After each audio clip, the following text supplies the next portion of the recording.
কাগজটা কেমন খাচ্ছে দেখো গাইস, জাস্ট দেখো। ও শালা,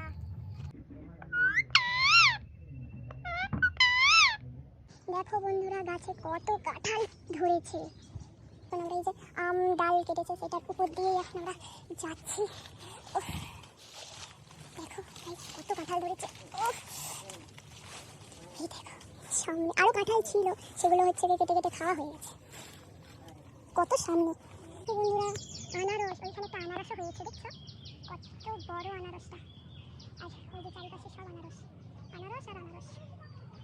আর এই যে পিঠা গাছও আছে, কলা গাছ, অনেক ফলের গাছ আছে বন্ধুরা। এখন বন হয়ে গেছে তাই আমি দেখাতে পাচ্ছি না তোমাদেরকে চারিপাশটা। ওই দেখো কামরাঙা হয়েছে গাছেতে, দেখতে পাচ্ছ?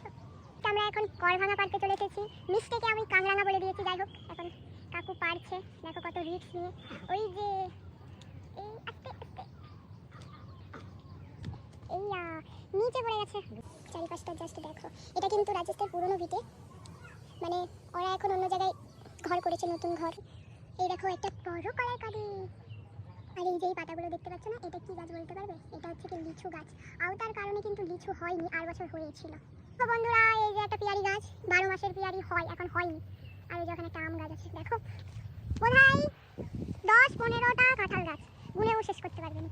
দেখো কাঁঠাল হয়েছে দেখো। আর এই যে একটা আম গাছ,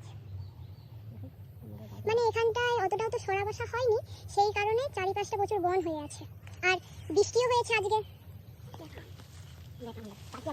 পুরা কাঁঠালটা কেমন গাছেতেই ফেটে গেছে, মানে প্রচুর কাঁঠাল ধরেছিল গাছটাতে।